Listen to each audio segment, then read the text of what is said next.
What's up, YouTube? Welcome back to the Cutlass Board Games channel, and for a change, it is actually Cutlass, the board game, on the channel.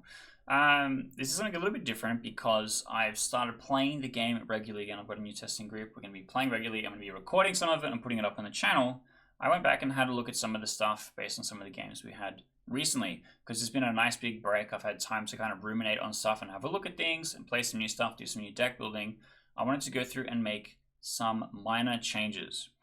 We have a little list here of all the card changes. We're going to run through that, and I'm going to kind of explain some of the reasons why these things are happening, so we can kind of go into it and get an idea behind kind of the design process and some of the ideas that come together to make this game. So we're going to start off with Tyler, Ascendant Goddess. Now, there's 4 sea monsters in the game, and this is one of them, and they're kind of like your commander in Magic the Gathering, where the goal is you only get one of them. It is in your deck, but it's kind of a thing that you're building around. It should be like the Jewel of the Crown kind of scenario. And some decks like rely way more on the sea monster being a synergy piece, and some decks don't as much, but it is still kind of like a haymaker when they do get to play it. So starting here, this is more of the Jewel of the Crown scenario. So I've changed the first line of text. You're still getting an extra turn if you shuffle in 20 cards. However, it's been amended to say exactly 20 cards. If you can shuffle in exactly 20 cards from your banished pile into your deck, take an extra turn after this one. Now, previously, every single time I've run this card, a person playing the game for the first time would play this, go, sick, I'm going to shuffle 20 cards from my banished pile into my deck to take an extra turn. And they pick up 8 cards. And I go, that's not enough. You need 20. And they go, oh. So I go, okay, shuffle exactly 20 cards for more consistency, to make it a bit easier to understand, I suppose. But we've added an additional thing here with the Treacherous Times special keyword here, where you're going to be banishing the top 2 cards of your deck, then claiming a treasure. Whereas before, it was if you have no banished cards, claim a treasure. The idea previously was to be either you're taking an extra turn, and if you do take an extra turn, the turns after that, you are getting a treasure every time. Or, if you're playing a deck that doesn't banish cards, you can just be taking a treasure every turn. And you only need to get to 7, right? So that's still not terrible. Now, instead, we're leaning more into trying to fight really hard to self-banish, which is a pirate archetype, to hit 20, to take that extra turn and try and win on that turn. So the turn where you play Tyler, you go, maybe I don't hit it, but then the turn after, she might help you banish to get there, and then you take the extra turn, and then you try and win the game. So it's kind of a parasitic design is what the pros would say. It's kind of like a self-fulfilling prophecy, where she can, by herself, in theory, over 10 turns, fill up your banished pile for you to take an extra turn. You would win the game before then, but the idea is it's helping a little bit more of the synergy to help you get there. And you might banish stuff that you need if you're just running stuff on the top. If there's not that full synergy for the deck, you're not playing self-banished pirates, it might end up being a downside, but you're still getting treasure consistently, which is a thing that sea monsters need to do. Let's move on to the next one. So the next one, this is a bit of a more drastic redesign. So Arvish, Corruptor of Minds, the original idea was that it's to help you get pirates into your tableau. However that's done, it doesn't matter. And what Arbish would do is you would reveal the top 3 cards of your deck, choose a crewmate with a discard cost not found in your tableau, and the discard cost is 0, 1, 2, and 3. So if you had one of each, you would not be able to do anything. So in the late game, it's not actually really that much of a haymaker, and the sea monster wants to kind of be played late so it can send orders to as many things as it can to try and help activate. But Arvish was more like, you want to play me in the mid game to help fill out your tableau to try and reach that moment. And it also lets you discard cards that you couldn't add to your tableau to help you hit Eternal Greed, where if you have 8 or more crewmates in your discard pile, claim a treasure, which is the main keyword, Eternal Greed, for pirates. Now, that is a bit clunky. It didn't fulfill the goals that I wanted for it, and most of the time you have enough resources to play a sea monster late, and that's kind of when you want to do it. You're trying to, like, oh, I need to end the game this turn, I'm going to try and find a sea monster and play it. That's the dream. It wasn't really working so much. So instead, I've redesigned it to be Arvish Puppeteer of Skarshank. Now, the reason why I've done this in particular is because it fits more with the actual lore of the two characters, Skarshank and Arvij. And basically at the very, very start, Drake, who is one of the main characters, is imprisoned, and he's freed by manipulation of Arvij to go and, unbeknownst to him, go about his will. And Arvij is kind of like this big puppet master behind the scenes, trying to setting up and mind controlling people things, and trying to make the agenda of the Void come about, which is Void is the faction that all the sea monsters are in. And basically, Skarshank is put towards there's a big moment where there's a changeover of who the goddess of the tides is, who is basically the defender from all the monsters of the Void, of which Arvij is one. And Herazaya, the original goddess of the tides, becomes Taela, the ascendant goddess, and at this time Arvij is trying to stop this from happening. And he's trying to manipulate Skarshank in a way where that's going to happen. And Skarshank is turned into like a skeleton zombie kind of thing. He can't die, and he just like starts fading away. And Tyler, after ascending, the good team kind of succeeds, throws Skarshank into the Void, who falls out later as Remnant of Skarshank. So there's two different cards in the game that are named Skarshank. Skarshank, Dreadbeard, the original, the actual human, who returns crewmates from your discard pile to your tableau, is like a ramp engine in the pirate archetype. And Remnants of Skarshank, which is one of the main draw engines in the pirate archetype, because he's the main character of these guys. He's got to be involved. And so instead, Arvij has this major synergy point now with the main character of the faction and some of the main archetypal cards of the faction. So when you play Arvij, you return all cards from your discard pile with Skarshank in its name to your tableau face up, with damage on it equal to its discard cost. This is really interesting because the ramp Skarshank has a discard cost of 2. He will receive 2 damage. The Remnants of Skarshank, which is your draw engine, has a discard cost of 0. And when this card receives orders, you may discard it from your tableau to draw a card. So Arvij will return all of your Remnants of Skarshank, and then when you send orders to them all, they all get discarded. And then when Arvij rampages, he brings all the remnants back, meaning that you don't have to spend construction points every single time it's activated, and keeping your draw engine going faster, which is a way better synergy piece than the original Arvij Corruptor of Minds. So I think I actually cooked with this one a little bit, but I think it's a way better synergy design for the set. And it still has that same treasure clause where if you have 8 or more crewmates in your discard pile, claim a treasure.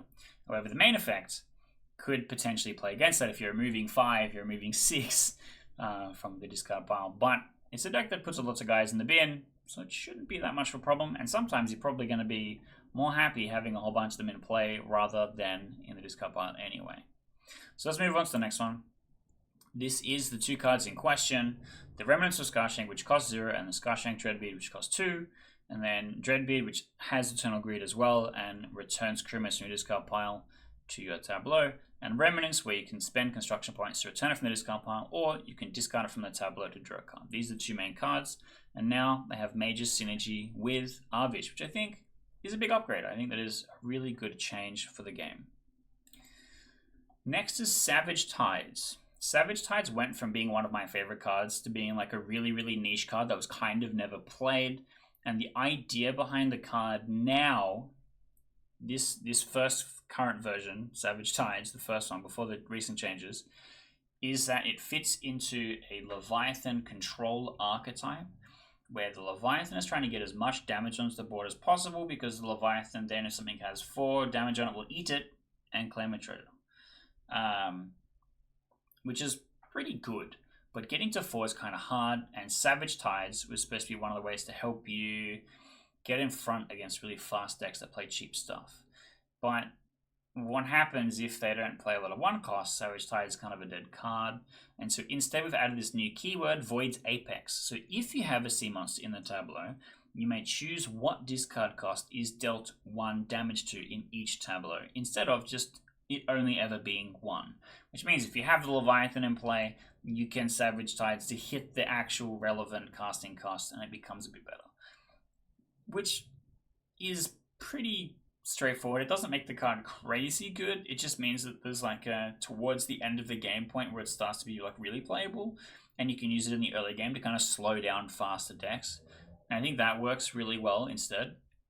And so the Void's Apex became a keyword that I wanted to put onto other things, but we'll see that in a second. The next one I think is the important one, Tyler the Seeker. Now, there is a combo with this card where if you get the Seed of Power face down with development time on it, either 3 or 5, 5 if you've used something to put it into play, like an event or whatever. When you activate Tyler's ability, she says, turn her face up, any development time becomes damage. Seed of Power says, the first time I become damaged, draw that many cards as to how much damage is put on it. So you could be drawing 3 or 5 cards. This is an intended combo. But the issue is then, afterwards, if you don't turn something face up, you can remove all damage from one of your face up cards. So the first time, turns the Seed of Power face up, you rake. You draw a bunch of cards. But then there's still 5 damage on it. So it won't receive orders. And the second part of Seed of Power is you claim treasures. That's the thing that you want to do. But if you played Taylor after the Seed of Power, which is likely, then she's going to remove all the damage counters off it before it would receive orders, and then you claim a treasure. It just does too much on one card. And the second part solution, I'll get to in a second, was kind of really obvious. But instead we've split it. So now Tyler the Seeker only does the first part. She turns a card face up and any development time becomes damage. This is both relevant in the Kaliran archetype, the blue bordered cards, because they're trying to play things face down and develop them quicker, right? Whereas in Pirates, Tyler is a great counter card to something like Clifftop Prison, because it will turn things face down and then create development time, and then Tyler can just turn them face up and it will activate immediately. Which means that if you have one of your treasure claiming things turn face down, you will get 1 free activation out of it with Tyler, which is really good still. And so I think she's still very playable just like this, but it's not a 2-card combo that does everything forever. You now need a third piece for a little bit more consistency when it comes to Seed of Power in particular. And when you're going to be drawing 5 cards of it, it's not really that big of an ask to get an extra consistency card. So let's talk about that. This is Banquet Halls. So Banquet Halls was doing nothing. That was kind of the problem. With Taylor existing, you would never play Banquet Halls to remove a damage from another card in your tableau. Draw a card. The original text. And if you're only ever going to play Taylor instead, what's the point in playing Banquet Halls? Well, Banquet Halls is the structure. Tyler is a crewmate. You have like maybe a little bit more synergy with the Banquet Halls, but removing 1 damage was just not enough. And I'm like, do I want to increase this? But it's actually better to cut Taylor in half and then put half on the Banquet Halls, essentially. And then now the new Banquet Halls is remove all damage from a card in your tableau. If 4 or more damage was removed in this way, draw a card. So that means that if you've just played Seed of Power face down and then Tyler turns it up and then Banquet Halls eats it all, you won't draw a card. But if you used an event to get Seed of Power face down and then Banquet Halls, and then you get to draw a card. Which means that you get a little bit more value for the synergy in it rather than just letting it sit there with damage on it, and rather than actually just having only Tyler forever. I think this is better. For the structure deck, you want to be playing a lot of structures anyway, and then playing something like Banquet Halls means that your Taylor can be flipping things up constantly, and the Banquet Halls can also be healing it constantly, which is fine. It also means if you're taking damage from something like the Leviathan Control archetype, Banquet Halls is suddenly a really good counter card that can be fixing that problem for you. So I think this is a much better design going forward. It means that Tyler is like not actually crazy powerful, because she is kind of the other main character that plays opposite Drake or Scarshank, basically. And so I think this is a bit more balanced, more in the interest of the actual game itself. But then we have one more card to go through, and that last card is the Outskirts Watchtower. Now this is the other Void's Apex card that I foreshadowed earlier. Originally, Outskirts Watchtower did this one thing, which was search your deck for a Void faction card and put it into your hand. A lot of the Void faction cards are either your sea monster, which is a great thing to be able to search whenever you need to, or there's a lot of utility events in that color. All of the Savage Tides, which deals damage to stuff, Leviathan Strike, which deals damage to stuff. There's 2 different events that will add things to your tableau and help you kind of ramp out a little bit. One of them is specific to your sea monster, and so Outskirts Watchtower basically finds sea monsters, which funnily makes sense for what it is. A watchtower that looks at the sea. It finds sea monsters, that's its job. Now, what happens to the Outskirts Watchtower after you've found a sea monster? It kind of stops being useful. You run out of black cards in your deck because there's not that many that you can have. And nearly every deck list that I've played with when building wouldn't play more than 4 or 5, unless if it's the Leviathan damage archetype, which you get to play like 10 or 12 maybe. And then at that point, you're like, well, sure, Watchtower's really good. It draws you a card you want every turn. But actually, once I have the Leviathan down, the Outskirts Watchtower gaining the Void Apex, and I can choose any 2 cards instead, suddenly becomes more valuable. It also fits well with the Herazaya build, where her goal is to just like be down and start banishing cards out of your opponent's deck. And then you can be using the Watchtower searching for something other than your sea monster if you're playing a low counter of black cards. And then this felt like turning a mediocre card that you would maybe play as a one of to has a little bit more value. And if you're playing the Leviathan archetype, then you'd play 2 or maybe play 3 because it like really turns on after you play the Leviathan, a thing that you're trying to get down pretty quickly. Or in like a more control archetype, you play 1, maybe 2 if you're pushing it and get the Herazaya down, and then you're searching for exactly the card that you need a little bit more often. And I think that becomes actually a bit more playable, a bit more considerable. I want to try and avoid having stuff that's a one-of in one deck. There's cards like Thomas Daring, which is a one-of in nearly every deck, which I think is fine, and some utility cards that are a bit like that, or some things that just like really are the back of an entire deck. I want things to be a little bit more flexible, where it's like it's 4 of in the deck that is really important, or to 2 of in a deck that just like maybe overlaps in some themes, and then it's like a 1 of just kind of most of the time because it's just kind of generally good. I think it's fine as a card design, and so this is kind of that direction which I'm heading in. This is a thing that you could probably play in most blue decks. It will generate you some value. Everyone's playing a sea monster. It will at least go and find your sea monster. If you then play your sea monster, it'll go and find other stuff that you'll need. I think that's fine. It's not too broken. And so that's the patch notes. That's what the game is going to be looking like going forward. I have no idea if there's going to be more changes after this one. I'm going to be playing a bunch of games and doing some testing. And if you want to be playing this game, you can just play it for free. The Discord literally has the entire print and play files for download. You can go and check that out. So, or even just stick around and watch us play it on the channel and get a feel for the game yourself. So, and that said, there's going to be a playlist up on the screen which is going to have all of the Cutlass content on it, and you can go and check that out. And also maybe subscribe because there'll be more Cutlass content upcoming that you want to be checking out to see what the new set is going to look like, what the new updates are going to change, and what's going to become more important in the future. So stick around. We'll actually see some Cutlass board game on the Cutlass Board Games channel.